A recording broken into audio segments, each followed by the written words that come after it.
Hey, selamat datang di episode kedua Jemari, Jejak Mitra Binaan Mandiri Semen Padang. Kali ini kami mengunjungi ibu kota Sumatera Barat, Kota Padang. Kota ini sangat akrab dengan legenda Romeo dan Juliet ala Minang. Apalagi kalau bukan Siti Nurbaya.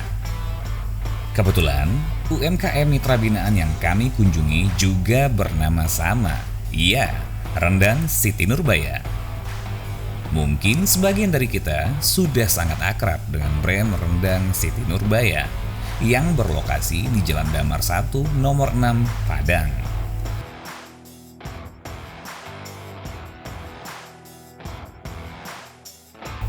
Yuk kita coba intip gerai Rendang Siti Nurbaya.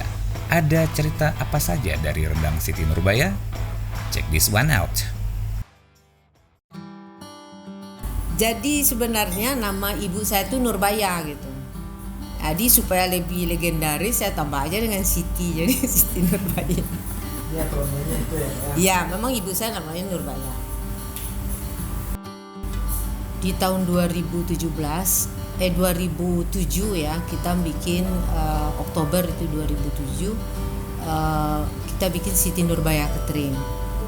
Nah, di tahun 2010 kita coba bikin rendang yang di packing gitu ya. Jadi kenapa kita bikin rendang itu karena order catering kan tidak selalu ada gitu. Jadi di sela-sela ya sepi kita bikin rendang, yang mana pada saat itu kita bikin rendangnya di packing pakai plastik biasa sehingga ketahanannya bisa 2-3 hari gitu.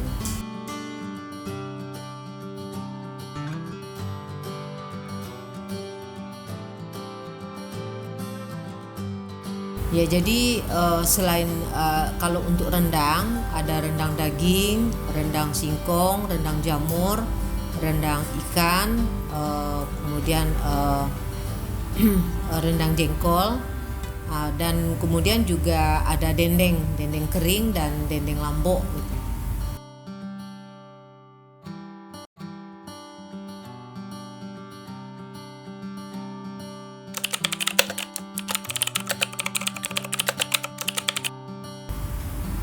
Ya, kita melihat pada saat itu rendang ini makanan khas Sumatera Barat ya. Jadi karena kita lebih concern kepada oleh-oleh ya. Jadi kita sehingga kita bikin rendang ini kita pasarkan untuk sebagai oleh-oleh ya. Pada saat itu memang oleh-oleh orang kebanyakan kerupuk balado gitu ya. Jadi dengan hadirnya rendang, jadi orang bisa menjadikan ini sebagai oleh-oleh juga gitu.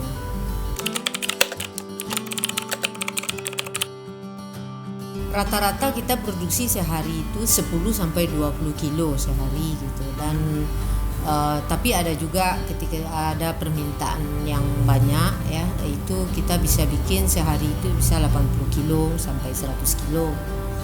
Nah, untuk kapasitas kita bisa sekitar 150 untuk kapasitas gitu, tapi nggak paling banyak 100 kilo cuma.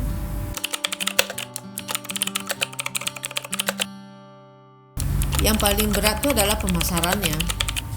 Itu yang paling berat, pemasarannya, karena kalau ketahanannya pendek kita agak sulit untuk bergerak gitu. Jadi misalnya kita mau taruh misalnya di supermarket di Jakarta atau apa, umumnya mereka minta ketahanannya 1 tahun.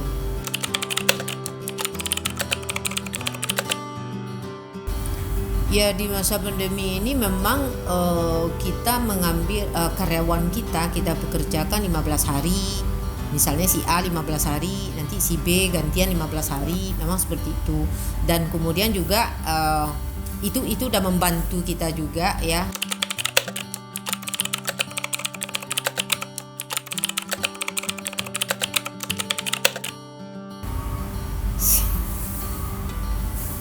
Bapak Ibu kan jualan di airport, jual souvenir gitu ya. Dan dia jualan sudah 50 tahun. Nah, ibu dari kecil diajak untuk ikut ke airport untuk jualan gitu ya. Nah kemudian airport ini pindah ke BIM.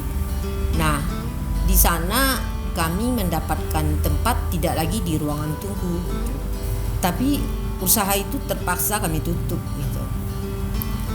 Arti kata itu kan usaha keluarga gitu ya. Tapi saya sedih, 50 tahun bapak saya jualan souvenir. 2 tahun setelah bapak saya meninggal, itu ditutup. Karena tidak mungkin saya meneruskan, karena kita bisnis juga nggak bisa historis ya. Ini historis yang harus diteruskan, sementara secara bisnis sudah nggak layak gitu. Akhirnya saya tutup.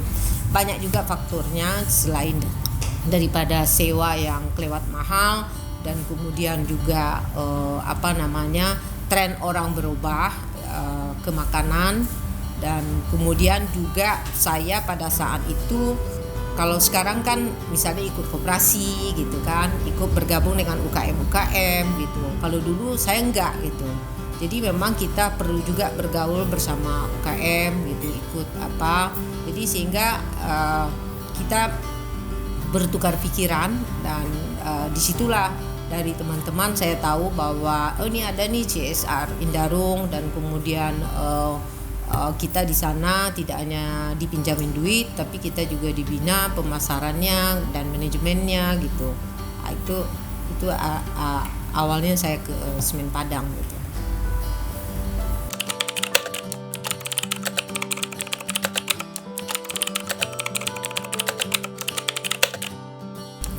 Di Semen Padang itu kelebihannya kita tidak hanya dipinjamkan uang, tetapi juga kita diberikan pelatihan baik cara memasarkan, manajemen, dan kemudian cara packaging, dan kemudian kita juga dibawa pameran. Seperti saya pernah dibawa pameran ke Batam, dan juga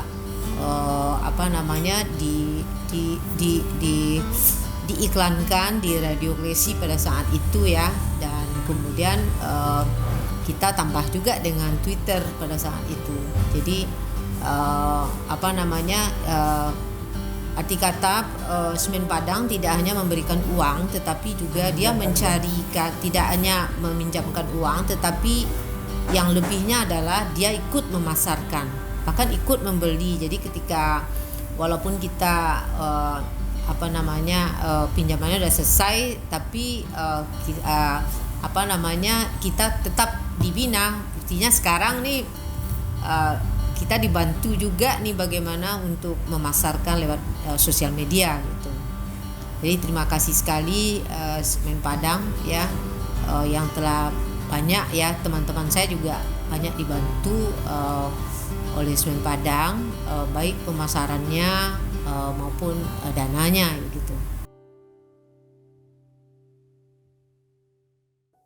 Banyak pelajaran yang bisa kita petik dari rendang Siti Nurbaya.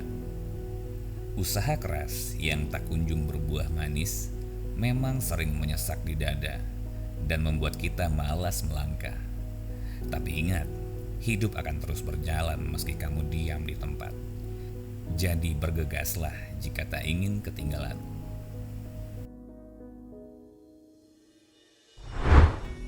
Perjalanan tim Jemari dilanjutkan dengan mengunjungi tempat-tempat eksotis di Kota Padang. Gunung Padang dengan view pantainya yang luar biasa. Tempat peristirahatan terakhir Siti Nurbaya. Ya, makam gadis Minang yang dijodohkan paksa dengan Datuk Maringgih ini sekilas mengajak kita mengenang kisah kasih tak sampainya dengan Samsul Bahari, pria pujaan hati Siti Nurbaya. Senja mengantarkan kami untuk sujud kepada Ilahi.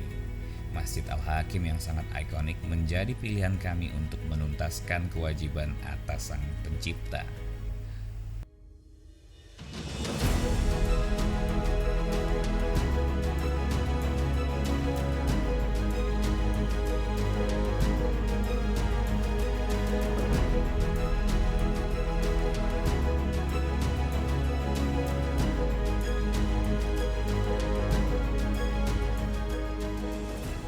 Kurang lengkap rasanya jika berkunjung ke Padang, tapi tidak mampir sekedar melepas lelah sambil memanjakan mata dengan kerlap-kerlip lampu jalan jembatan Siti Nurbaya yang temaram.